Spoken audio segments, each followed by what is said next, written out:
নমস্কাৰ ND24 চাই থকাৰ বাবে আপোনাক ধন্যবাদ কৃষ্ণ আশা কৰিছো আপোনালোক সকলো কুশলে আছে আমাৰ নিয়মীয়া অনুষ্ঠান বিশ্বাসে মিলয় হৰি আজিৰ খণ্ডটি আমি আৰম্ভ কৰিব বিচাৰিছো ইতিমধ্যে আপোনালোক জ্ঞাত আমি তৃতীয় স্কন্ধ পাইছোগৈ গতিকে তৃতীয় স্কন্ধত খুব সুন্দৰকৈ সৃষ্টিৰ বৰ্ণনা বৰহাল কথাৰে দীপক ব্ৰহ্মবাবে আৰম্ভ কৰিছে গতিকে দীপক ব্ৰহ্মবাব আজিও আমাৰ মাজত উপস্থিত আছে আহক আমি সৃষ্টিৰ পাতনি পৰৱৰ্তী অংশলৈ যাওঁ এয়া তৃতীয় স্কন্ধ Krishna Krishna Hari Ora Krishna Shankara Guru Hari Ram Ram Hari Ram Ram Ram Ram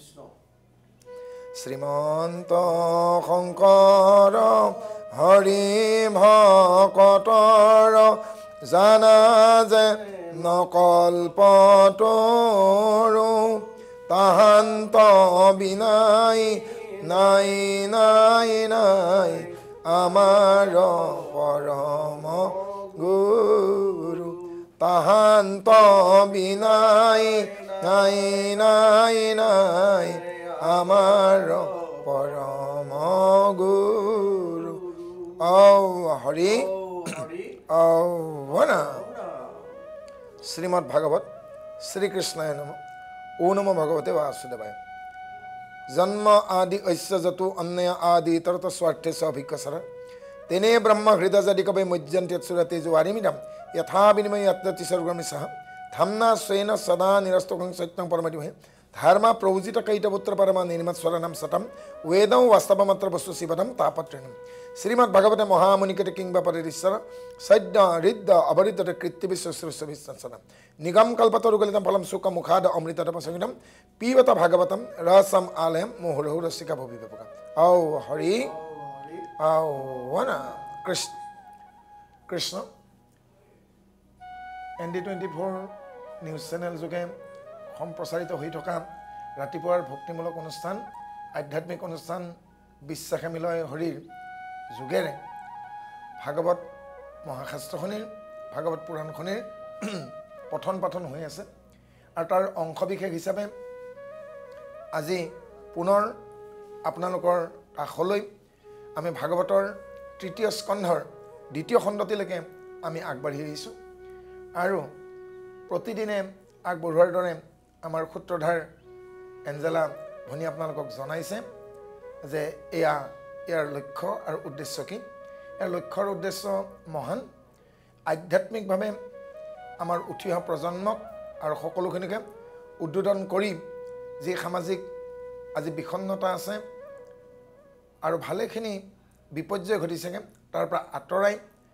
এখন যাতে শান্তিৰ বাতাবৰণৰ পৃথিৱী সৃষ্টি কৰিব পাৰি এই মহান উদ্দেশ্য আগত ৰাখি জাতি জাতিৰ ঊৰ্ধত শংকৰদেৱৰ যি এখন সপোনৰ পৃথিৱী গঢ়াৰ মন আছিল সেই ভাৱনাকে আগত লৈ এই বিশ্বাসে মিলয় হৰি এই অনুষ্ঠানটিৰ আয়োজন কৰা হৈছে আৰু এই অনুষ্ঠানৰ জৰিয়তে আপোনালোকে শ্ৰৱণ দৰ্শন কৰি আমাক আহ্লাদিত কৰি আহিছে আমাক অনুপ্ৰাণিত কৰি আহিছে আমাক উৎসাহিত কৰি আহিছে গতিকে শ্ৰোতা দৰ্শক সমস্তকে আমি সেৱা জনাইছোঁ আৰু আমাৰ বিনম্ৰ অনুৰোধ আপোনালোকে পুৱাতেই শয্যা ত্যাগ কৰি আপোনালোকে গুৰুসেৱা ভাগ কৰি সময় অনুসৰি এখন্তক বহি আপোনালোকে উপভোগ কৰিব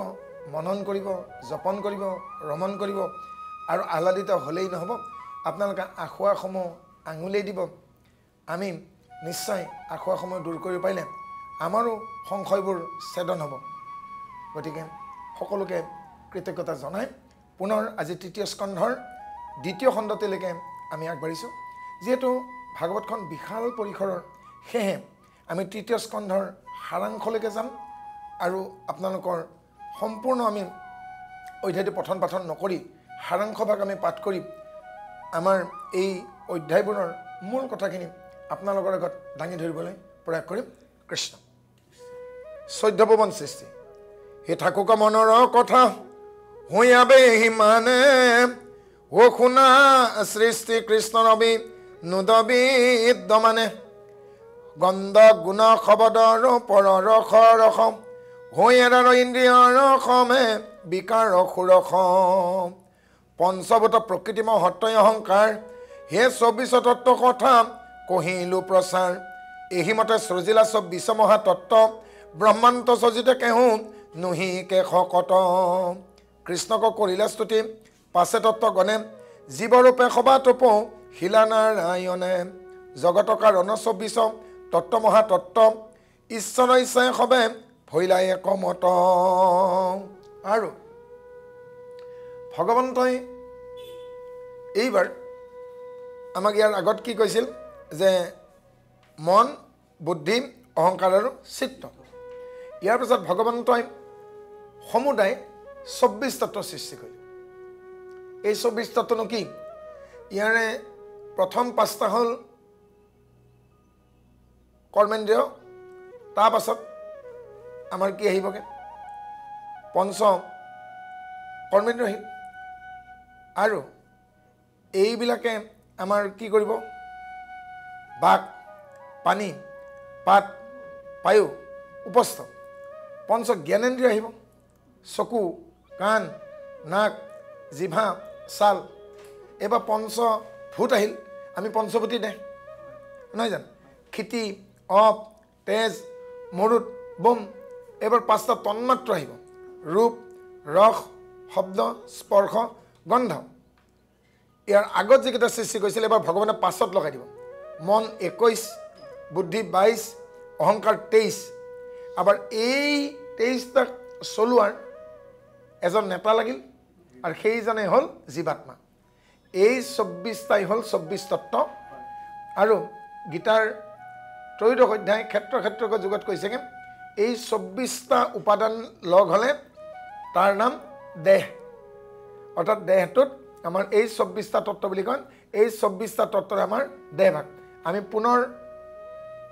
আপোনালোকক ক'বলৈ লৈছোগে কি পালো আমি পঞ্চ জ্ঞানেন্দ্ৰিয় পঞ্চ কৰ্মেন্দ্ৰিয় পঞ্চ ভূত পঞ্চ তন্মাত্ৰ পঞ্চ জ্ঞানেন্দ্ৰিয় কি পালো আমি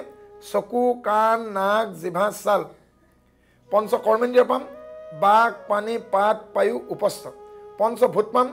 ক্ষিতি তেজ মৰুত বম পালো ক্ষিতি অপ তেজ মৰুত বম আমাৰ ক্ষিতি মানে মাটি অপ মানে পানী তেজ মানে অগ্নি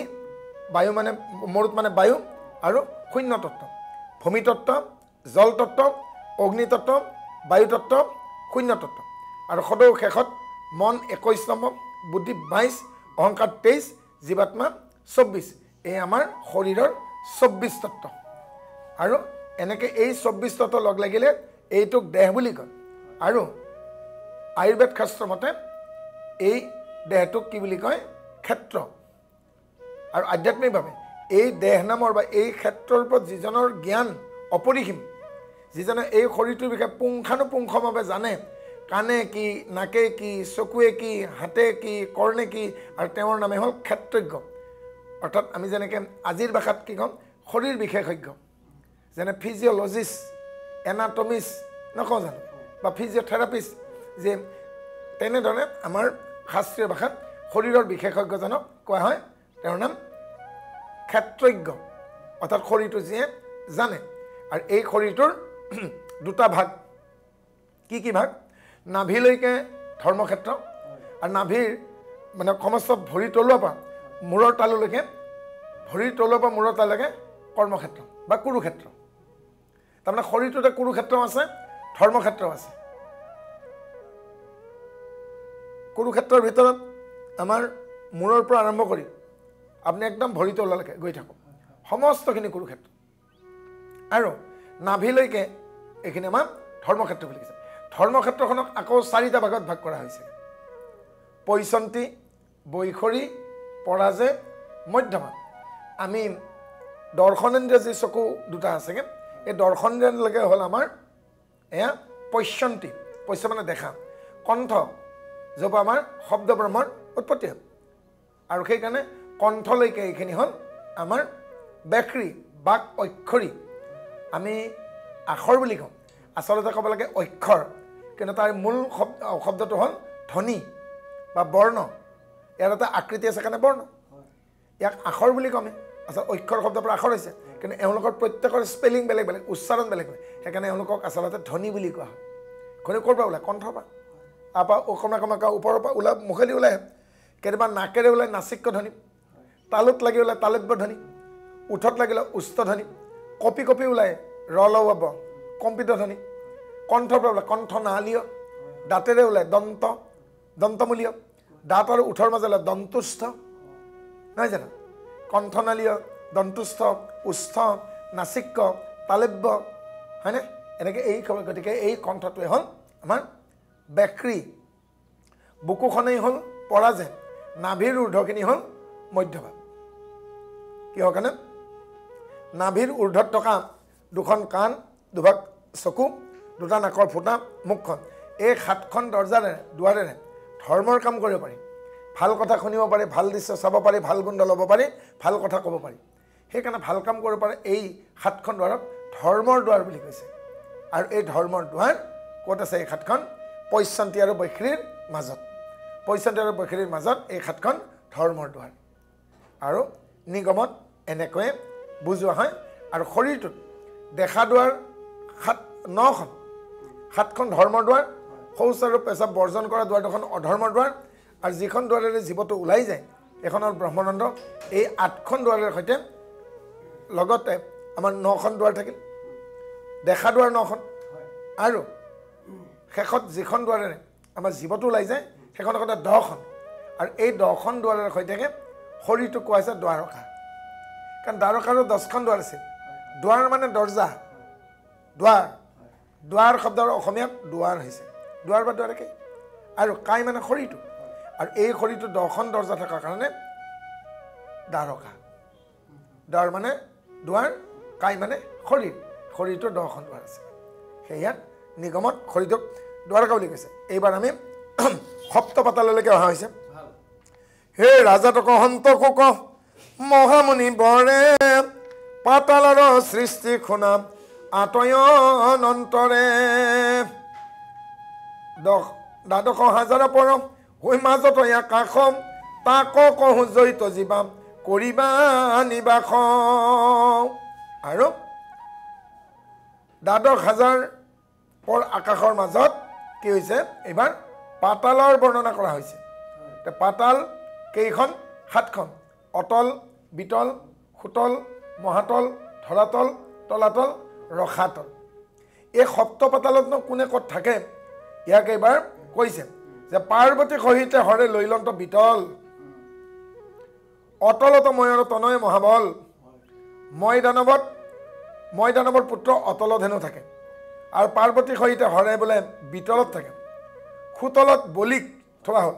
দৰত থাকিলে বিষ্ণু গদা ধৰি আৰু তলাতলত থাকিল বিশ্বকৰ্মা ময়দানৱ আৰু মহাতলত তক্ষক প্ৰভৃতি সৰ্পচয় ৰসাতলে হইব দৈত্য দানৱৰ ভাগ পাতালত বাসুকী প্ৰমুখ্য যত নাগ আৰু এনেদৰে সপ্ত পাতালত কাৰ কি অৱস্থান ইয়াত বিৱৰণ দিয়া হ'ল এইবাৰ সপ্ত পৃথিৱীৰ বৰ্ণনালৈকে অহা হৈছেগৈ ঐ হিমক পাতালকৈ অনুক্ৰমে দেখাম 7 খণ্ড পৃথিৱীৰ আবে লৈ উলেখাম জম্বু প্লক্ষ ক্ৰুশ ক্ৰঞ্চ খাক যাৰ নাম শালমলী পুষ্কৰ দীপ অয়াতি অনুপাম আমাৰ 7খন যেনেকৈ আমি মহাদেশ বুলি কওঁ গতিকে ডাঙৰ ডাঙৰ ভূমিভাগ কৰি পেলাই পৃথিৱীৰ 7টা ভাগৰ নাম কোৱা হৈছেগৈ জম্বু প্লক্ষ কুশ ক্ৰঞ্চ শাক শালমলী পুষ্কৰ দ্বীপ আৰু জম্বুদ্বীপ বুলি কোৱা হয় আমাৰ ভাৰতবৰ্ষখনক এইবাৰ 7টা দ্বীপৰ চাৰিওফালে 7খন সাগৰৰ নাম কোৱা হৈছে লুনগুড় খুৰা দধি কৃত দুগ্ধ জল হাতুকলা গিয়া খবে দুগুণ বহল আৰু লুন গুড় খুৰা ঘৃত দধি দুগ্ধ জল এয়া সপ্ত সাগৰৰ কথা ইয়াত বৰ্ণনা কৰা হ'ল যে আমাৰ 7টা দ্বীপৰ চাৰিফালে 7খন সাগৰো আছে আৰু এনেদৰে দ্বীপসমূহৰ বৰ্ণনাকে আদি কৰি যেনেকৈ দ্বীপো আছে সাগৰো আছে উপদ্বীপ আছে নৈ নিজৰা সূক্ষ্ম সূক্ষ্ম বৰ্ণনালৈকে গৈছেগৈ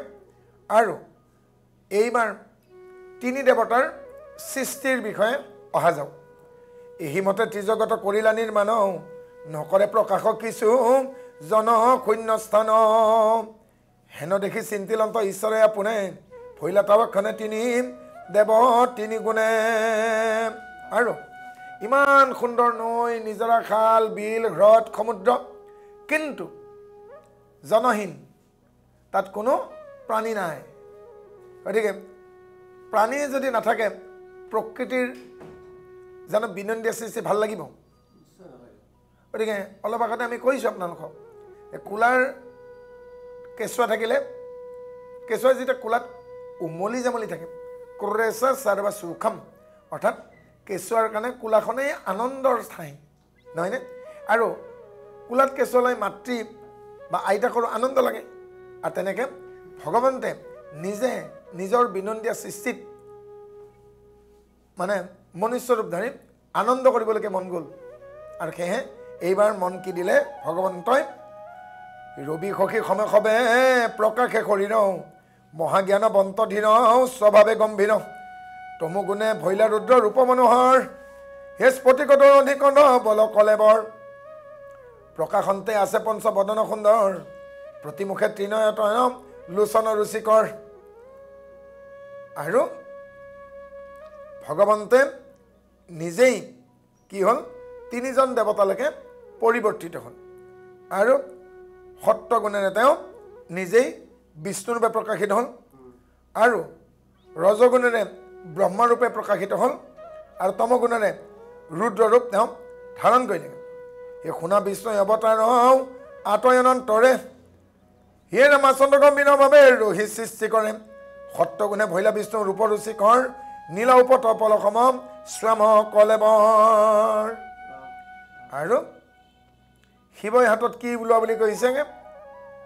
যে শিৱৰ 5খন মুখ সেইকাৰণে শিৱৰ আন নাম পঞ্চানন শিৱে 5খন মুখেৰে জন্ম পাইছেগৈ সেয়েহে কৈছেগৈ পঞ্চানন আৰু কি কি আছে তেওঁৰ হাতত জলে মহাবাহু দশ বৰ্তুল বলিত নানা অস্ত্ৰ আছে তাত ডম্বৰু ত্ৰিশূল কঁকালত বাঘৰ ছাল গলে মুণ্ড মালা ললাটত জটিয়াতি জলে চন্দ্ৰকলা আৰু তেওঁৰ অস্ত্ৰ হিচাপে হাতত কি আছেগৈ এডাল ত্ৰিশূল আৰু ত্ৰিশূলত ডম্বৰু বন্ধা আছে এই হ'ল শিৱৰ অস্ত্ৰ ব্ৰহ্মা কি বুলি কৈছে যে 4খন হাতত 4বিধ বেলেগ বেলেগ বস্তু এখন হাতত পদুম ফুল এখন হাতত কমণ্ডলু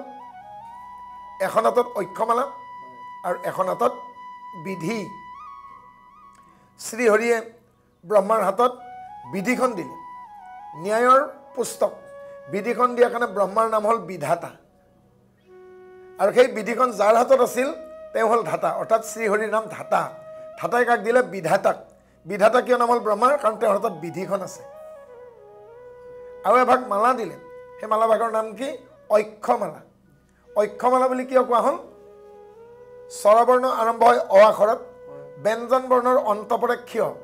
অৰ্থাৎ অ আখৰৰ পৰা ক্ষয়লৈকে এই ধ্বনিসমূহেৰে এই বৰ্ণসমূহে ভগৱন্তৰ যিমান নাম উচ্চাৰণ কৰিব পাৰি সমস্ত নাম যিভাগ মালাত ল'ব পাৰি সেই মালাভাগৰ নামেই হ'ল অক্ষমালা অইদি অনন্ত অনুঘ ঐচ্যুত অমৰ অনিত্য অনাঘন অনাকৰ্ণ অনাগত নহয় জানো সেনেকৈ কয় দি কিমান হ'বগৈ ক্ষয় দি কিমান হ'বগৈ লয় দি কিমান হ'বগৈ হয়নে আৰু সেনেকৈ অ আখৰটোৰ পৰা ক্ষয় আখৰলৈকে অৰ্থাৎ স্বৰবৰ্ণৰ আৰম্ভ হোৱা আদি অক্ষৰ অৰ পৰা আদি কৰি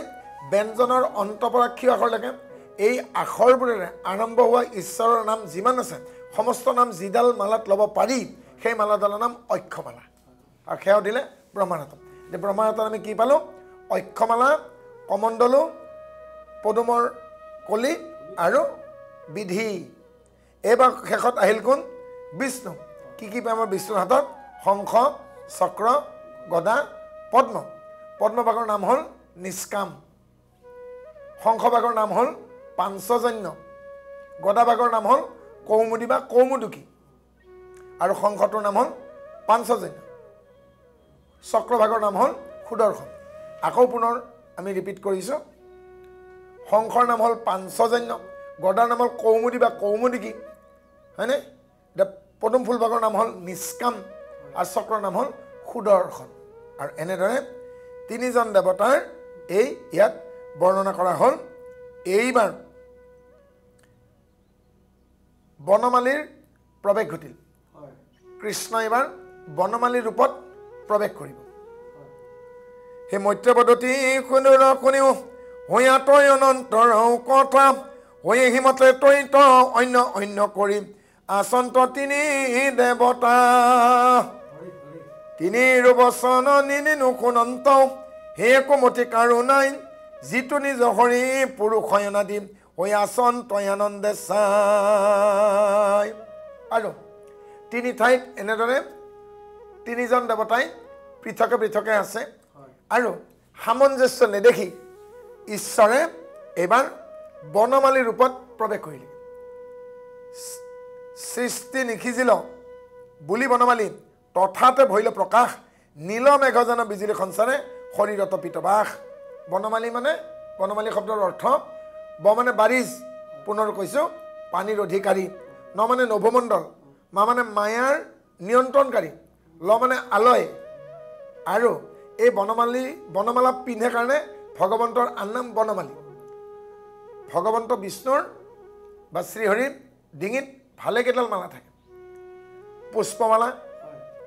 হেমহাৰ গজমুকুটাৰ হাৰ বৈজৱন্তী মালা আৰু অনবদ্য মালা ভাগ হ'ল বনমালা এই আটাইকেইডাল মালাই ভগৱন্তৰ কান্ধত শোভা কৰে এইবাৰ তেখেতৰ ঈশ্বৰৰ ৰূপ বৰ্ণনালৈকে আহিছেগৈ তেখেতৰ ৰূপনো কেনেকুৱা যে মহামনোহৰ ব্ৰহ্মকলেবৰ ভুৱন মোহন বেশ হীৰত্ৰত্নৰ কীৰ্তিমূল্য নীল আকুঞ্চিত কেশ আকুঞ্চিত অৰ্থাৎ কেঁকুৰা কেঁকুৰি ঢৌখেলা মূৰৰ চুলি আৰু তাত কিৰীতি উচ্চ কৰ্ণত মকৰ কুণ্ডল গণ্ডস্থল জিলিকি আছে ধেনুবুৰীয়া চেলাউৰি পদুমৰ পাহিজান আয়ত চকু নাখা তিলফুল অধৰ ৰাতুল অৰ্থাৎ উজ্জুৰি ৰঙচুৱা চিবুকমান থুতুৰি দাৰিম্বৰ পান্তি যেন দন্ত অৰ্থাৎ কুণ্ড কৰি যেন কুণ্ডত কটা দাঁত শংখ গ্ৰীবা শংখটোৰ দৰে পিছল তেওঁৰ ডিঙি সিংহবন্ধ স্কন্ধ আজানুলম্বিত হস্ত দুই ৰত্নৰ পাকেৰি ছয় কণ্ঠত কৌস্তুভ উজ্জ্বল কিৰীতি বহল বক্ষস্থলত শ্ৰীবৎস পান্তি আহত পাতৰ দৰে বহল বক্ষস্থল অজিন উত্তৰীয় নাভি সৰুৰু অৰ্থাৎ পদুম কলিৰ দৰে নাভি কঁকালত ৰঙা পাতৰ টঙালি মেখলা বুলি কৈছে তাত ৰত্নৰ হুৰৰ তাৰ ওপৰত সোণৰ কিংকিনি কঁকালত আকৌ হালধীয়া পাতৰ ধুতি আৰু চৰণৰ হাড়গাঁঠিত নুপুৰ চৰণৰ দ্বিতীয় আঙুলিত উজ্জন্তী ৰাতুল চৰণ অৰ্থাৎ ৰঙা চৰণ দুখনিত ধ্বজ বজ্ৰ জব অংকুশ পংকজ এই পঞ্চচিহ্ন সুশোভিত লক্ষ্মীৰ ছয়বিলাকে জবধান ভক্তৰ কৰোণাই অংকুশ ত্যাগ অৰ্থাৎ তিতিক্ষাই বজ্ৰ নিষ্কাম ভক্তিয়ে পদ্ম আৰু মহেশে ধ্বজ অৰ্থাৎ ভগৱন্তৰ চৰণ যুগলৰ তলত দেখা পঞ্চচিহ্ন হ'ল যিখন পতাকা মহেশে ধ্বজ মহেশে তাত পতাকা হৈ আছে লক্ষ্মীৰ ছয়বিলাকে জবধান হৈ আছে ভক্তৰ কৰোণাই অংকুশ হৈ আছে নিষ্কাম ভক্তিয়ে পংকজ হৈ আছে আৰু ভক্তৰ কৰোণাই অংকুশ হৈ আছে এই ভগৱন্তৰ চৰণত থকা পঞ্চচিহ্ন আৰু এই পঞ্চচিহ্নৰ সৈতে যিজনে ভগৱন্তক ভজনত ধ্যান কৰিবলৈ সমৰ্থ হয় ভগৱন্তক ভজনত তেতিয়াহে ধ্যান কৰিবলৈ সমৰ্থ হ'ব যিজনৰ ধাৰণা সম্পূৰ্ণ হৈছে ধাৰণা মানে যোগৰ 8টা অংগৰ ভিতৰত অন্যতম অংগ 6 নম্বৰ অংগ হৈছে ধাৰণা যম নিয়ম আসন প্ৰাণায়াম প্ৰত্যাহাৰ ধাৰণা সমাধি অৰ্থাৎ যোগৰ প্ৰথম অংগ যম দ্বিতীয় অংগ নিয়ম তৃতীয় অংগ প্ৰাণায়াম চতুৰ্থ আসন তাৰপিছত প্ৰত্যাহাৰ ষষ্ঠ হ'ল ধাৰণা আৰু যিজন ব্যক্তিৰ ধাৰণা সুস্পষ্ট নহয় তেওঁ ভগৱানক ধ্যান কৰিব কেনেকৈ ভজনীয় কৃষ্ণ দেৱক পৰম দেৱতা পৰমাত্মা পৰমেশ্বৰক ধ্যানলৈ আনিব লাগিলেগে সেই ব্যক্তিজন একান্তভাৱে কৃষ্ণজনক সমৰ্পিত ব্যক্তি হ'ব লাগিব তেওঁৰ ধাৰণা সুস্পষ্ট হ'ব লাগিব ধাৰণা সুস্পষ্ট হ'লেহে ধ্যানত ঈশ্বৰক আনিব পাৰিব আৰু যাৰ ধাৰণা সুস্পষ্ট সংশয় নাই তেওঁ ধ্যানত আনিব পাৰিব আৰু তেওঁহে সমাধি লাভ কৰিব সমাধি মানে যত জীৱ জংগম কীট পতংগম অগণগ জগতিৰ গায় তাৰমানে সমস্ততে তেওঁ আছে এই বুলি ভবা ভাৱনাটোৱে হ'ল সমাধি এই সমাধি ভাৱনাত আহিব লাগিলে ধাৰণা সুস্পষ্ট হ'ব লাগিব ধাৰণা সুস্পষ্ট হ'লে তেওঁৰ ধ্যান পৰিপক্ক হ'ব আৰু ধ্যানত ভগৱন্তক আনিব পাৰিলে সমাধি লাভ কৰিব পাৰিব এই ভকতি সিদ্ধ হোৱাৰ স্তৰ এইবাৰ ব্ৰহ্মা বিষ্ণু মহেশে একেলগে বনমালীক স্তুতি কৰিব ও বিষ্ণুদয়াত ভৈল শান্তমতীম চেতন পাইলন্ত গাত পৰম ঈশ্বৰ জানিখ চকিতে হজুৰিলন্ত উজুৰ হাত আকস্মিকতে যেতিয়া বনমালীক দেখিলেগে ব্ৰহ্মা বিষ্ণু মহেশ অচেতন হোৱাৰ গতে হ'ল আৰু যেতিয়া তেওঁ চকু মেলি চালে চাই শান্ত সমাহিত বনমালীক দেখিলেগে আৰু তিনিও একেলগে প্ৰণিপাত জনাইছে হে ৰাম হে দণ্ডবত পাছে পৰিয়া ভূমিত উঠি উঠি কৰে সেৱ হে নমো নমো কৃষ্ণ অনাদিশ তুমি দেৱতাৰো দেৱ আৰু যেতিয়ালৈকে দণ্ডবত নহয় দেহাৰ শৰণ নহয় সেইকাৰণে বুলি কৈছে অষ্টাংগে নহয় ভাবছানে শৰীৰৰ যেতিয়া 7টা অংগ ভূমি সংলগ্ন হ'ব সেৱকৰ ওচৰত তেতিয়া তেওঁৰ নাম হ'ল সেব্যজনৰ ওচৰত যাক সেৱা কৰিব সেৱা কৰিবলগীয়া জন হ'ল সেব্য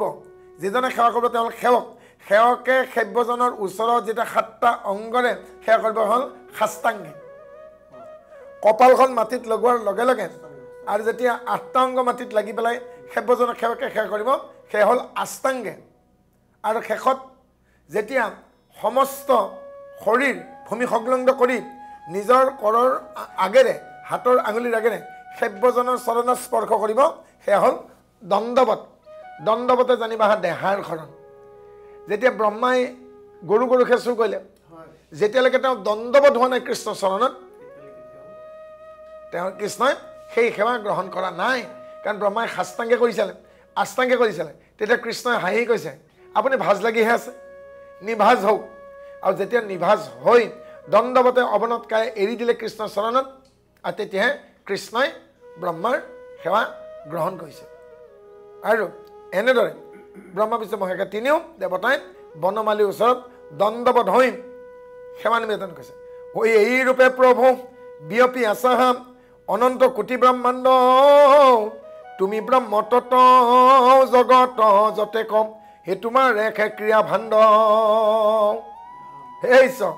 এই যিমানবিলাক জগতত এতিয়া উপজীৱ হ'বগৈ এইবিলাক চব তোমাৰ ক্ৰিয়াৰ ভাণ্ড তাৰমানে খেলাৰ পাত্ৰ হয় এতিয়া ঈশ্বৰে নানা ধৰণে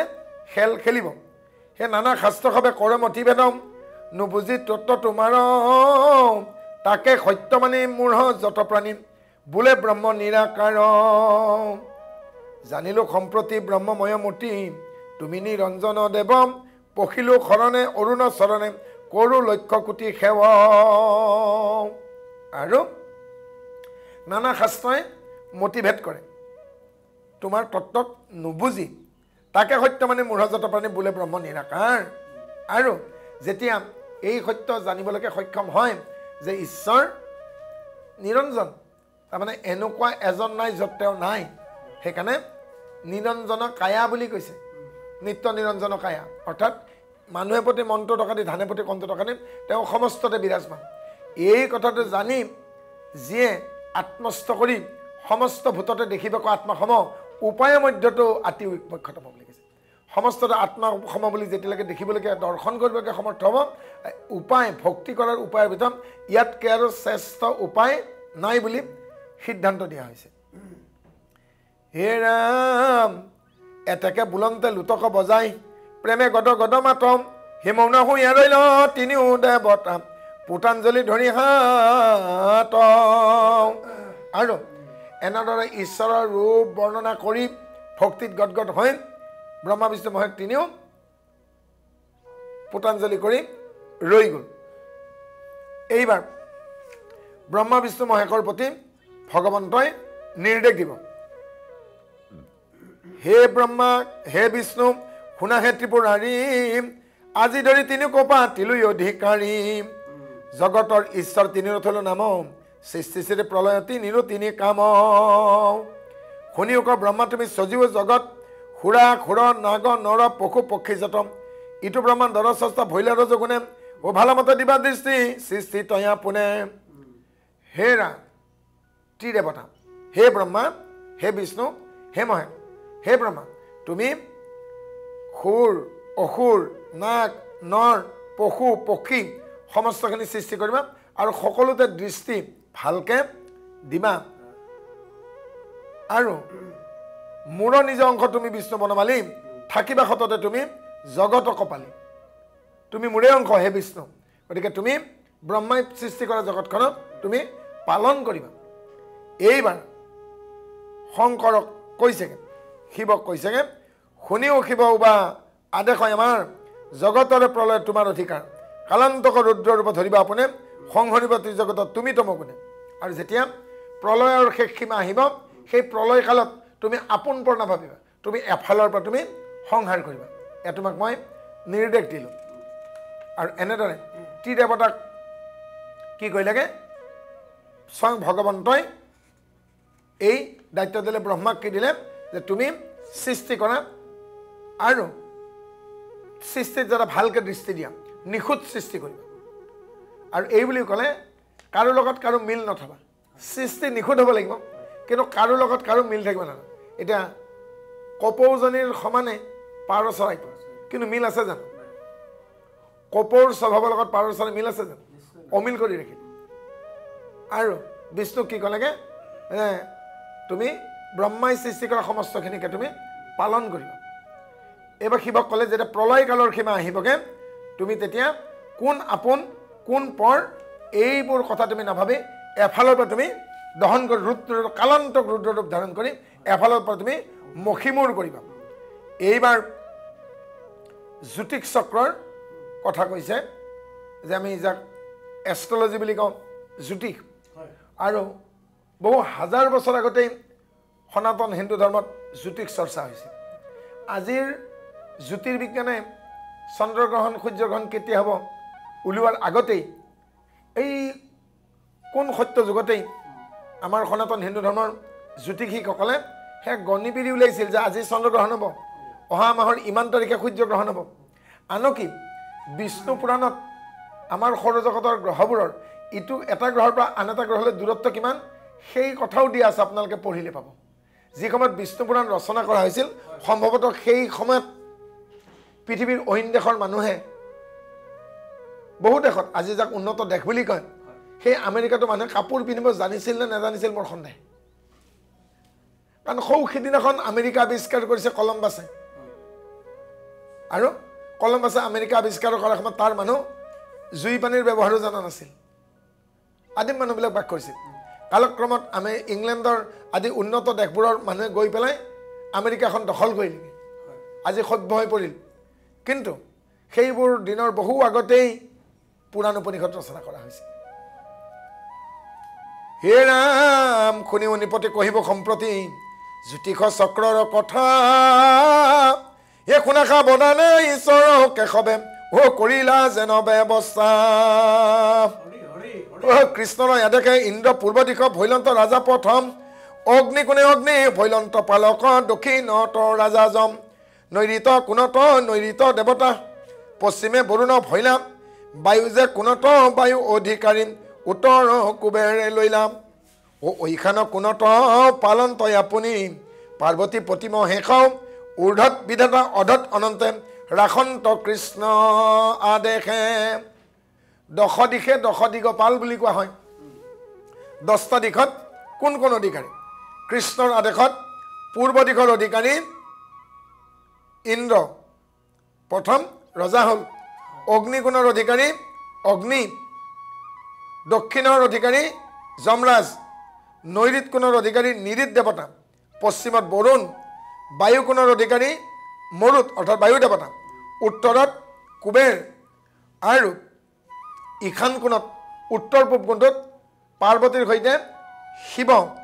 ঊৰ্ধত বিধাতা আৰু অধত অনন্ত, এনেদৰে 10টা দিশত দশ দগপাল। এই দশদেৱে পালে দশু দিশ কৈলো পূৰ্বপৰ কথা, সূৰ্যমণ্ডলৰ গ্ৰহ নক্ষত্ৰৰ ও শুনি উয়াবে ব্যৱস্থা।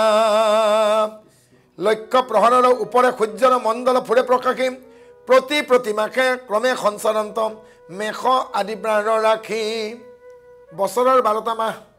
12টা মাহত 12টা ৰাশিয়ে গমন কৰে। 12টা ৰাশি কি কি? মেষ, বৃষ, মিথুন, কৰ্কট, সিংহ, কন্যা, তুলা, বৃশ্চিক, ধনু, মকৰ, কুম্ভ, মীন। এই প্ৰতি মাহত এটি ৰাশিকে মেঘ, বৃষ, মিথুন, কৰ্কট, সিংহ, কন্যা, তুলা, বৃশ্চিক, ধনু, মকৰ, কুম্ভ, মীন, এনেকৈ এটি মাহত এটি ৰাশিয়ে সঞ্চাৰ কৰে। এই আমাৰ জ্যোতিষ শাস্ত্ৰৰ 12টা মাহ।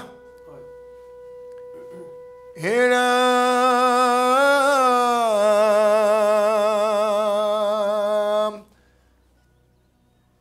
43 লাখৰ যোজন ওপৰে আচন্ত ধ্ৰুৱ মহন্ত, তাকে মান্য কৰি গ্ৰহ নিশিতাৰাম বিমান সবে ভ্ৰমন্ত। পৃথিৱীৰ পৰা 43 লাখ যোজন ওপৰত ধ্ৰুৱ নক্ষত্ৰৰ অৱস্থান। আৰু এই ধ্ৰুৱ নক্ষত্ৰটো অলৰচৰ, বাকী গ্ৰহ নক্ষত্ৰৰ লৰচৰ হ'লেও ধ্ৰুৱ নক্ষত্ৰ কদাপি লৰচৰ নহয়। আৰু সেয়ে পদ্মপুৰাণৰ উত্তৰ খণ্ডত ধ্ৰুৱ নক্ষত্ৰক আগত ৰাখি অৰ্থাৎ উত্তৰমুৱাকে ভাগৱত পাঠৰ ব্যৱস্থা দিয়া হৈছে। গুদিকাৰ পুষ্যভাগে দেখি উদ্যাপী ত্ৰৈলোক্যৰ ওপৰত তাহাংক থৈল থাপি বুলি কীৰ্তনত কোৱা আছে। মাছ সাগৰত যেতিয়া নাও বা জাহাজ ভংগ হৈ যায় বা বিপদত পৰে, তেতিয়া তেওঁলোকে নাবিকে ৰাতিলৈকে বাটছে, দিশহাৰা হৈ পৰে। যেতিয়া নিশাৰ আকাশত তেওঁলোকে ধ্ৰুৱ নক্ষত্ৰ দেখা পায়, তেওঁলোকে তেতিয়া পৰিত্ৰাণ পায়। কাৰণ সেয়া যদি উত্তৰ, আমাৰ পিছফালে দক্ষিণ, সোঁহাতে পূব, পশ্চিম ফালে বাওঁহাতে পশ্চিম, অৰ্থাৎ এটা দিশ ওলালে বাকীকেইটা দিশ ওলাই যায়। যে আমি উত্তৰ ফালে গ'লে অমুক পাম, পশ্চিমলৈকে অমুক পাম। কোনে নিৰ্দেশ দিলে? কাৰ সহায়ত তেওঁলোকে বাচিলে? ধ্ৰুৱ নক্ষত্ৰৰ বাবে। সেইকাৰণে তাক কি কয়? পল ষ্টাৰ বুলি কোৱা হয়, কনষ্টেণ্ট ষ্টাৰ বুলি কোৱা হয়, নৰ্থ ষ্টাৰ বুলি কোৱা হয়, কোৱা নহয় জানো? অৰ্থাৎ তাৰ লৰচৰ নাই। এইবাৰ নক্ষত্ৰৰ কথা ক'বলৈ আৰম্ভ কৰিছেগে। হে পুছত সুকণ্ড পুছত পাছে নিপ পৰীক্ষিত, হো কেশৱৰ সৃষ্টি লীলা কৰিলা বিদিত। হে ৰাম সম্প্ৰতিছে দিও ঋষি অপৰ সংশয়, নিশাকৰ চন্দ্ৰ বইনা কাহাৰত নয়। পদ্ম কল্প শুনিবাক মূৰ আছে মতি, যেন মতে চতুৰ্মুখ ভৈলা প্ৰজাপতি। মেৰুৰ ওপৰে কোনো দেৱৰ নিবাস, কি কাৰণে নাখে চৰাই সূৰ্যৰ প্ৰকাশ। এক শুকমণি বোলে কলন শুনি মহাশয়, ভৈলন্ত চন্দ্ৰমা অত্ৰি ঋষি ৰতনয়। কি বুলি সুধিলে? হে গুৰুদেৱ, চন্দ্ৰনো কাৰ পুত্ৰ মোক কওক। তেতিয়া শুকদেৱে চন্দ্ৰক কৈছেগে, হে মহাৰাজ, অত্ৰিমুনিয়ে সপ্তৰ্ষি মণ্ডলৰ এজন অত্ৰিমুনি, অত্ৰিমুনিয়ে এগৰাকী কন্যাক বিয়া কৰে। আৰু সেই বিয়া কন্যাগৰাকীয়ে হ'ল কপিল প্ৰভুৰ জ্যেষ্ঠ ভগ্নী অনুসূয়া। অনুসূয়া নামৰ পত্নীত ব্ৰহ্মাৰ অংশত চন্দ্ৰৰূপে জন্ম হয়। অৰ্থাৎ চন্দ্ৰৰ পিতৃৰ নাম হ'ল অত্ৰি, মাতৃৰ নাম হ'ল অনুসূয়া। আৰু চন্দ্ৰই দক্ষ প্ৰজাপতিৰ 28 গৰাকী কন্যাৰ ভিতৰত 27 গৰাকী বিয়া কৰে। দক্ষ প্ৰজাপতিৰ জ্যেষ্ঠ কন্যা সতীক শিৱই বিয়া কৰায়, আৰু বাকী থকা কন্যা কেইগৰাকী হ'ল 27 জনী। আৰু এই 27 জনীয়ে নক্ষত্ৰ হিচাপে চিহ্নিত হৈছে। সেইসকল কোন কোন? অশ্বিনী, ভৰণী, কৃতিকা, ৰোহিণী, এনেকৈ মৃগশিৰা, মঘা, পুষ্যা, পূৰ্ব ফাল্গুনী, পুনৰ্বসু, অনুৰাধা, উত্তৰমানে হস্তা, চিত্ৰা, স্বাতী আৰু বিশাখা, অশ্লেষা, শ্ৰৱণা, ধনিষ্ঠা, জ্যেষ্ঠা, মূলা, শতবিঘা, অপৰ উত্তৰখাৰা, পূৰ্ব ভাদ্ৰপদ, পূৰ্বখাৰা, ৰেৱতী, উত্তৰ ভাদ্ৰপদ। এই 27 গৰাকী দক্ষৰ কন্যা নক্ষত্ৰ হিচাপে চিহ্নিত হ'ল। আৰু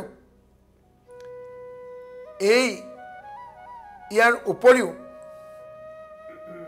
জ্যোতিষত কেইটামান যুগ আছে যুগৰ নামবোৰ কৈছেগৈ বিকুম্ভ অশ্ৰিক আয়ুষ্মান শুলপ্ৰীতি সৌভাগ্য শুভন অতিগন্ধ গন্ধ ধৃতি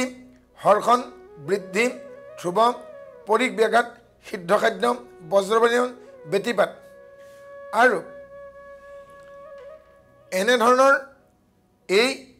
যেনেকৈ ২৭টা নক্ষত্ৰ আছে ২৭টা নক্ষত্ৰৰ ২৭টা যুগো আছে ২৭টা নক্ষত্ৰ আৰু ২৭টা নক্ষত্ৰৰ ২৭টা যুগ আছে আৰু এনেধৰণে আমাৰ জ্যোতিষ চক্ৰৰ কথা আপোনালোকে জ্যোতিষ শাস্ত্ৰত আপোনালোকে সুন্দৰকৈ পাব যদিও কঠিন কিন্তু যদি অধ্যয়ন কৰা যায় আমি ভাবোঁ যে সেয়া নিশ্চয় সহজ হৈ পৰিবগৈ আৰু এইবাৰ আমি এই তৃতীয় স্কন্ধৰ আমি তাৰ পিছৰ পৰ্যায়লৈকে আগবাঢ়িছোঁ এইবাৰ শুকদেৱক পৰীক্ষিতে তেওঁলোকৰ ককাক আজু ককাকৰ বিষয়ে ক'বলৈ কৈছে যে কি কাৰণত ধৃতৰাষ্ট্ৰই বিদুৰক ৰাজ্যৰ পৰা বহিষ্কাৰ কৰিলে বিদুৰেনো কি কৰিলে আৰু এই কথা কোনে কাক কৈছিল আৰু তীৰ্থযাত্ৰাৰ পৰা ঘূৰি অহাৰ পাছত বিদুৰক উদ্ধৱে লগ পালে আৰু উদ্ধৱৰ মুখেৰে বিদুৰে গম পালে ইতিমধ্যে কৃষ্ণৰ বৈকুণ্ঠ প্ৰাণ হৈ গ'ল আৰু উদ্ধৱে বিদুৰক সংক্ষেপে কুৰুক্ষেত্ৰৰ কথা ধৃতৰাষ্ট্ৰই বিদুৰক বহিষ্কাৰ কৰা কথাকে আদি কৰি তেওঁ ক'লে আৰু সমস্তখিনি শুনি বিদুৰ অশান্ত হৈ গ'ল মনত বৰ দুখ পালে আৰু ধৃতৰাষ্ট্ৰক তেওঁ গৰিহণা দিলে আৰু বিদুৰ মহাপ্ৰভুৱে অন্তিম সময়ত ধৃতৰাষ্ট্ৰৰ কাষলৈকে গৈ ধৃতৰাষ্ট্ৰক গৰিহণা দি ধৃতৰাষ্ট্ৰ গান্ধাৰী আৰু কুন্তীক বনবাসলৈকে লৈ গুচি গ'ল আৰু যুধিষ্ঠিৰক শাসন কৰিবলৈ উপদেশ দি গ'ল আৰু তেনেদৰে কুৰু বংশৰ পৰা অন্ধ ধৃতৰাষ্ট্ৰ গান্ধাৰী আৰু কুন্তী বিদায় ল'লে পাণ্ডৱ যেন অকলশৰীয়া হৈ পৰিল আৰু কেনেকেনো ধৃতৰাষ্ট্ৰই বিদুৰক পৰিত্যাগ কৰিলে তাৰ বৰ্ণনা শুকদেৱে পৰীক্ষিতৰ আগত কৈছে হে নিকটতে শুক ঋষি ধন্য ধন্য মহাযখী মাধৱৰ দাস নিপবৰ হে তজুবানী শুনি আতিম ভয় লয় আনন্দিত মতিম আবেলৈও প্ৰশ্নৰ উত্তৰ বিদুৰ পৰম সন্ত সজীৱা হেতু এৰিলন্ত নিজ গৃহ তাহান অকাৰণ কহু মই তজুৱাগে তাক শুনাই অনুৰাগে ঐ একচিত্ত কৰি এক মন ধৃতৰাষ্ট্ৰ দুৰাশয় মহাদুষ্ট পুত্ৰ ছয় অধৰ্ম পোষয় যি কালত সেই কালে বিদুৰৰ মনে ভৈলা চিন্তা জৰম ঐ এৰি গলা তাৰা কটা অত হে আৰু ঘূৰ কৰ্মযত দেখিলন্ত শিক্ষা ধনত যতু গৃহে পাণ্ডৱ অকথইম অগ্নি লগাই চতুৰ ভীতিম দুৰ্যোধন মন্দমতী হতাশম বাক দহি বাক স্বাই সভামধ্য দ্ৰৌপদীৰ বস্ত্ৰ কনকাৰী তাকো ধৃতৰাষ্ট্ৰে নবা দিলাম ইটো পাপ গুৰুতৰ দেখি আতি বিদুৰৰ হেতাসম বাক মন বিহৰি ইল আৰু অহংকাৰী ধৃতৰাষ্ট্ৰই তেওঁ পুত্ৰসকলক সৰুৰে পৰা ভালকৈ শাসন নকৰিলে যাৰ ফলত তেওঁলোক দুৰাচাৰী হৈ উঠিল আৰু তেওঁলোকে অকৰ্ম কৰিলেও পিতৃ ধৃতৰাষ্ট্ৰই একো তেওঁলোকক বাৰণ নকৰে কেতিয়াবা যদি ভীমক বিষৰ লাৰু দিছে কেতিয়াবা পঞ্চপাণ্ডৱক যতুগৃহত সোমাই মৰুৱাবৰ চেষ্টা কৰিছে ৰাজসভাত আনকি দ্ৰৌপদীক নিৰ্বস্ত্ৰ কৰিবৰ বাবেও প্ৰয়াস কৰা হ'ল আৰু এনেধৰণে বিভিন্ন ধৰণে যেতিয়া পাণ্ডৱক অত্যাচাৰ কৰিলে তেতিয়া বিদুৰৰ সহ্যৰ সীমা বাহিৰ হৈ গ'ল আৰু বিদুৰৰ সহ্যৰ সীমা বাহিৰ হৈ যোৱাৰ নিমিত্তকে বিদুৰে খোলাখুলিকৈ ধৃতৰাষ্ট্ৰৰ প্ৰতিবাদ কৰিলে, দাদা এই ভাল কাম হোৱা নাই, তুমি পঞ্চপাণ্ডৱক ৰাজ্যদান ঘূৰাই দিয়া আৰু প্ৰয়োজন হ'লে তুমি নিজৰ পুত্ৰসকলকে পৰিত্যাগ কৰা। আৰু এনেদৰে কোৱা বাবেই পাপী ধৃতৰাষ্ট্ৰৰ বিদুৰৰ ওপৰত বহুত খং উঠিল আৰু বিদুৰক এই ৰাজ্যৰ পৰা আঁতৰি যাবলৈকে তেওঁক ক'লে। আৰু হে ৰাম,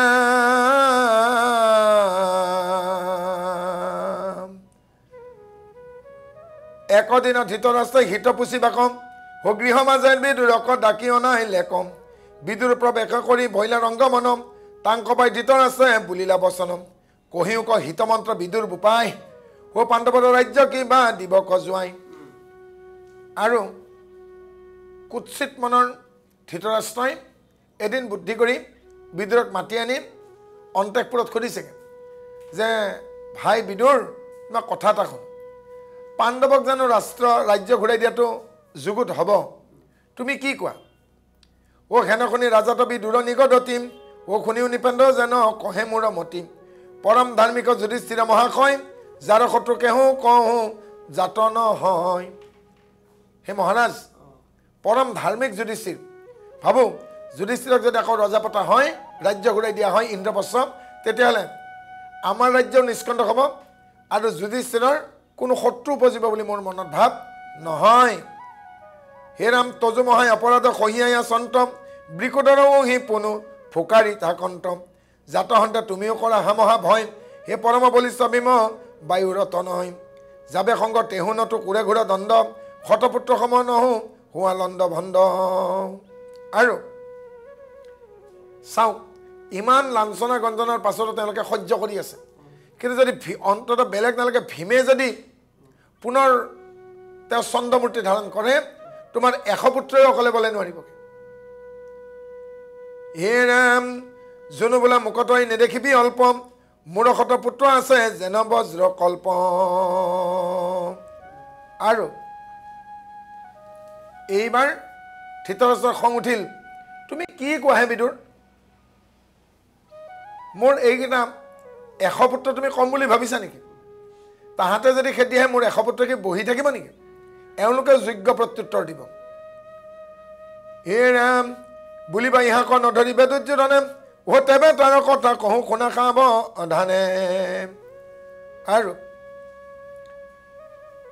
মোৰ জ্যেষ্ঠ পুত্ৰ দুৰ্যোধনে অকলে সিহঁতক চেষ্টা কৰি দিব পাৰে।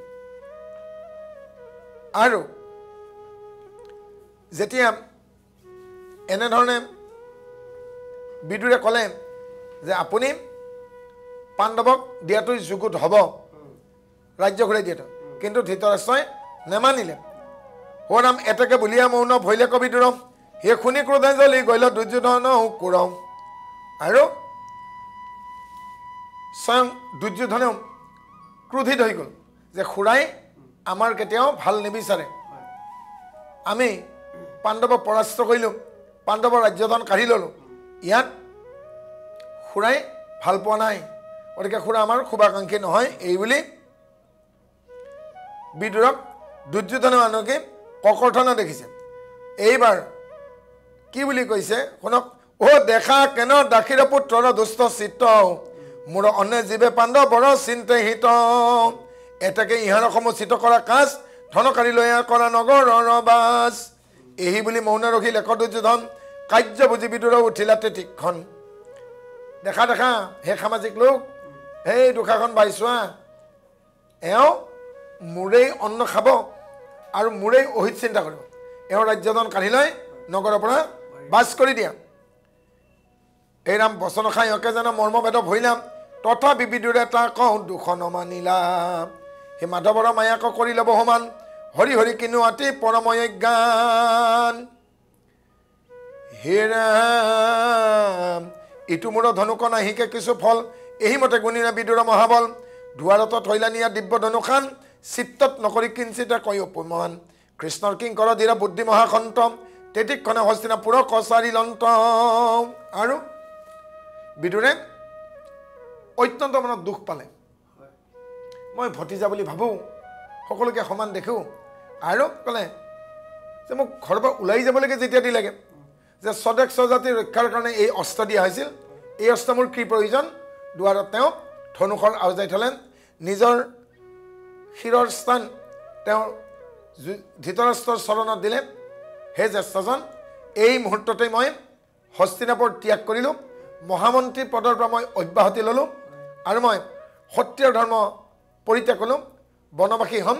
আৰু এই হস্তিনাপুৰৰ কোনো ৰাজকীয় পদবীত আজিৰ পৰা মই জড়িত নহয় আৰু এই বংশৰ যদি আপোনালোকৰ কিবা হানি বিঘিনি ঘটে তাৰ বাবে মই উত্তৰদায়ী নহ'ম আৰু জাৰজ শব্দটো উচ্চাৰণ কৰি ধৃতৰাষ্ট্ৰই ক'লে কাল বিলম্ব নকৰি এইমাত্ৰই তুমি হস্তিনাপুৰ পৰিত্যাগ কৰা আৰু এনেদৰে অপমানিত হৈ বিদুৰে সেই মুহূৰ্ততেই হস্তিনাপুৰ ত্যাগ কৰে আৰু তীৰ্থযাত্ৰা কালত উদ্ধৱৰ সৈতে সাক্ষাৎ হয় আৰু উদ্ধৱৰ মুখেৰে কৃষ্ণৰ বংশ যদুবংশৰ কেনেকৈ সম্বৰণ হ'ল কুৰুবংশৰ কেনেকৈ পতন হ'ল সমস্ত কাহিনী কোনে উদ্ধৱৰ মুখেৰে বিদুৰে জানিবলৈ সক্ষম হ'ল আৰু তাৰ পাছত বিদুৰ কিছুদূৰ আগুৱাই যাওঁতে এইবাৰ বিদুৰে কাক লগ পালে তীৰ্থযাত্ৰা কালত মৈত্ৰেয় আৰু মহামুনি মৈত্ৰেয় কুশাৰুৰ পুত্ৰ আমাৰ কৈবৰ্ত কুলৰ মুনি আছিল কুশাৰুৰ সুযোগ্য পুত্ৰ হ'ল মৈত্ৰেয় মৈত্ৰেয় হ'ল ব্যাসৰ পিতৃ পৰাশৰৰ শিষ্য আৰু কৃষ্ণৰ প্ৰাণৰ সখা এজন আছিল আৰু এই মৈত্ৰে কৃষ্ণৰ বৈকুণ্ঠ প্ৰাণৰ সময়ত উপস্থিত থাকিবলৈকে সক্ষম হৈছিল আৰু সেয়েহে কৃষ্ণই বহু কথা গোপন কথা মৈত্ৰেয়ক কৈছিল আৰু মৈত্ৰেয়ক এই বুলি কৈছিল যেতিয়াই বিদুৰ খুৰাক লগ পাবা তেতিয়াই আদ্যপান্ত এই মই যিবোৰ কথা ক'লোঁ সমস্তখিনি ক'বা আমি অনাগত দিনত যিবোৰ বংশাৱলী পাম সূৰ্যবংশ চন্দ্ৰবংশকে আদি কৰি সমস্ত বংশৰ কথা মৈত্ৰে বিদুৰক ক'ব আৰু এক কথাত ক'ব গ'লে তৃতীয় স্কন্ধ চতুৰ্থ স্কন্ধ পঞ্চম স্কন্ধ ষষ্ঠ স্কন্ধ সপ্তমলৈকে এয়া কেৱল আচলতে বিদুৰ মৈত্ৰেয় সম্বাদেই বিদুৰ মৈত্ৰেয় সম্বাদ আৰু মৈত্ৰে সাংগোপাংগ বিস্তাৰিতভাৱে বিদুৰক কোৱা কথাই হ'লগৈ আমাৰ তৃতীয় স্কন্ধ চতুৰ্থ স্কন্ধ পঞ্চম স্কন্ধ ষষ্ঠ সপ্তম স্কন্ধ ভাগৱতলৈকে এইখিনি মৈত্ৰেয়ৰ বৰ্ণনা আচলতে মৈত্ৰেয়ৰ মুখেৰে সেইকাৰণে প্ৰত্যেকটো খণ্ডতে শেষৰ ফালে আপুনি জানিব যে মৈত্ৰে বুলন্ত শুনিও বিদুৰ অৰ্থাৎ আমি এই অধ্যায়টো পাই গৈ আছোঁ অৰ্থাৎ বিদুৰ আৰু মৈত্ৰেয়ৰ এইবোৰ আচলতে কথোপ কথন আৰু মৈত্ৰেয়ৰ মুখেৰে বিদুৰে সৃষ্টিলীলা পুনৰ শুনিবলৈ সক্ষম হ'ল আৰু শেষত মৈত্ৰেয়ে বিদুৰক পদ্মকল্পৰ কথা ক'লে যে পদ্মকল্পত কি হ'ল পৰম ব্ৰহ্মই ব্ৰহ্মাক পালে ব্ৰহ্মাক সৃষ্টি কৰিলে আৰু ব্ৰহ্মাক কেনেকৈ কি দিলে কেনেকৈ শিৱক সৃষ্টি হ'ল শিৱক কি দায়িত্ব দিয়া হ'ল বিষ্ণুই কেনেকৈ তপ কৰিলেগৈ ব্ৰহ্মাই কেনেকৈ তপ কৰিলেগৈ শিৱই কেনেকৈ তপ কৰিলেগৈ আৰু পদ্মকল্পতে পৰম ব্ৰহ্মই ব্ৰহ্মাক 4 শ্লোকে চতুশ্লোকী ভাগৱত দিলে আৰু ব্ৰহ্মাৰ পৰা পুনৰ নাৰদে পালে নাৰদৰ পৰা ব্যাসে পালে ব্যাসৰ পৰা শুকদেৱে পালে শুকদেৱে নজনা কথাখিনি আকৌ জনকৰ পৰা শিকিলে শেষত মৃত্যুমুখী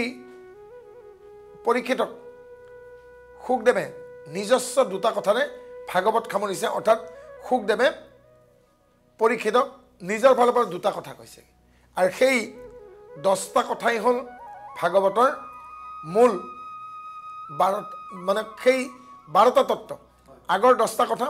আৰু শুকে পৰীক্ষিতক দিয়া দুটা কথা এই 12 এই 12টাই ভাগৱতৰ মূল তত্ত্ব জীৱ ঈশ্বৰ মায়া তৰণ জ্ঞান বিজ্ঞান তদং ৰহস্য জাতি দ্ৰব্য গুণ ক্ৰিয়া এই 12টা কথাই দ্বাদশ স্কন্ধ ভাগৱতৰ এই 12টা মূল তত্ত্ব এইবাৰ সময়ৰ কথা কৈছেগে মৈত্ৰেয় বিদুৰক যে অৱদতি মৈত্ৰেয় শুনিও বিদুৰ হে স্থূল সূক্ষ্ম কালজত সূৰ্যৰ গতিয়ে সমস্তকে জানিম শাস্ত্ৰ ৰয়িটো সন্মত হে ৰাম যাহা কবিভাগ কৰিতে নপাৰি পৰমাণু তাৰ নাম সখী পুনুলো কৰ তৃষ্ণা নাহি ইকয় ইটো কয়লা খাৰে খাৰ যাক ভাগ কৰিব নোৱাৰি সেইটো পৰমাণু যিকণ সময়ক ভাগ কৰিব নোৱাৰি সেই পৰমাণু সেই পৰমাণু দেখ দেৱ সূৰ্য বাপে সেই পৰমাণু কাল সূক্ষ্ম কাল কহি স্থূল কহুৱাবে ইটো কথা যত ভাল দুই পৰমাণু ভৈলে কথাই তাহাকে অনুবোলয় তিনি অনুযাবে মিলিয়া ৰহিলে ত্ৰসৰণু তাকে কয় আৰু দুই পৰমাণুৰ যেতিয়া লগ লাগে একে হয় তাক অণু বুলি কয় আৰু অণু যেতিয়া তিনিটা লগ লাগে তাক বোলা হয় ত্ৰসৰণু সূৰ্যৰ কিৰণে কুণ্ডাক্ষৰ জালে যেবে ভৈলে উপগত সেই বেলা তাপে যিটো ত্ৰসৰণু তাকে দেখি ভাল মত কুণ্ডাক্ষৰ জালি মানে আমাৰ সাধাৰণতে পুৰণি ঘৰবোৰত পোহৰ সোমাবৰ কাৰণে বাঁহৰ জালিকটা দিয়া থাকে সেই বাঁহৰ জালিকটাক কয় কুণ্ডাক্ষৰ জালি আৰু সেই কুণ্ডাক্ষৰ জালিলে সূৰ্যৰ পোহৰে আহি পৃথিৱীত যেতিয়া পৰিব সেই সময়খিনিকে কি বুলি কৈছে যে ত্ৰুটি এক ত্ৰুটি আৰু শতেক ত্ৰুটিয়ে এক বেদ অৰ্থাৎ সূৰ্যৰ পৰা পোহৰ আহি পৃথিৱীত পৰিব লাগিলে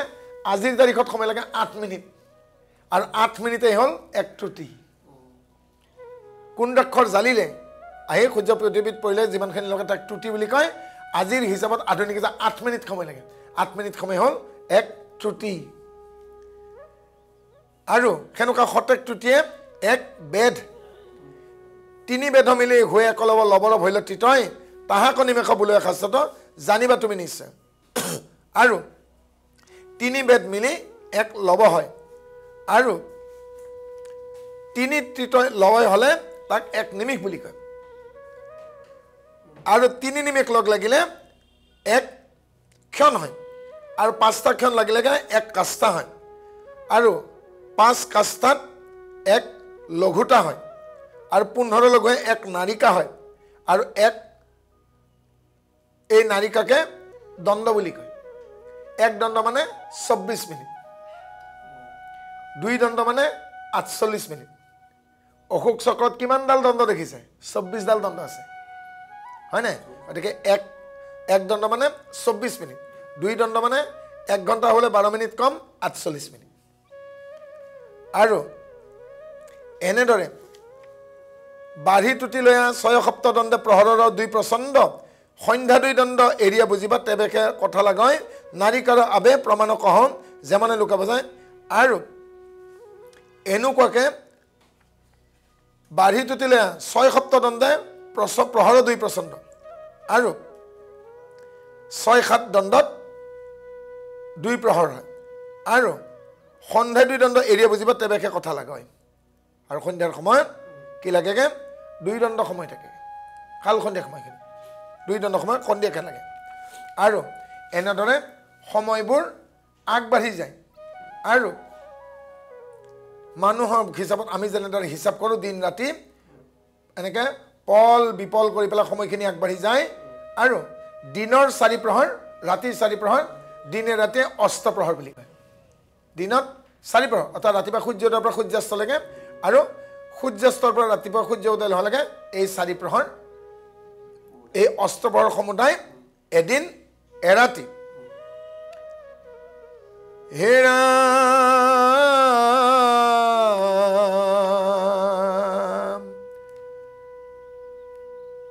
এ কাম ক্ৰোধ লোভ মোহম ইখবে ৰিয়া খাই হোকাল নিতে নিতে আয়ো লোভিলা মনুষ্য মাত্ৰ কিছু নভৈল পাত্ৰ গৈলা প্ৰায় ইটো প্ৰাণ বায়ু আৰু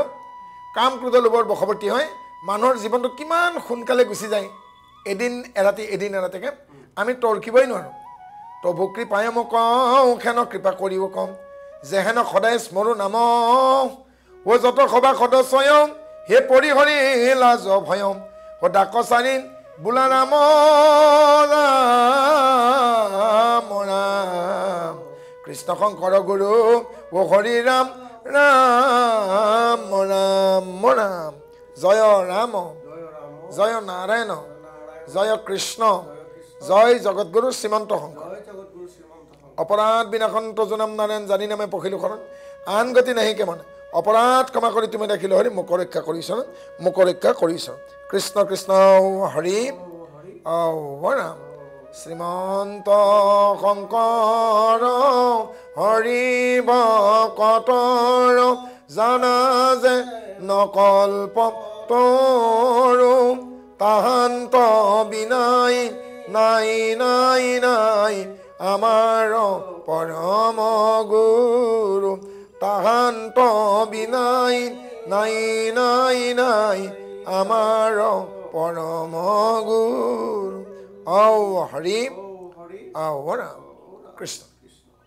ইমান সুন্দৰকৈ বৰ ৰসাল কথাৰে খুব সুন্দৰকৈ ব্যাখ্যা আগবঢ়াইছে দীপক ব্ৰহ্মদেৱে সৃষ্টিৰ পাতনি লগতে ব্ৰহ্মাৰ সৃষ্টি সন্দৰ্ভত এই কথাখিনি যেনেধৰণে প্ৰশ্নবোৰ আৰম্ভ হৈছে পৰীক্ষিতৰ উত্তৰ দিবলৈ যেন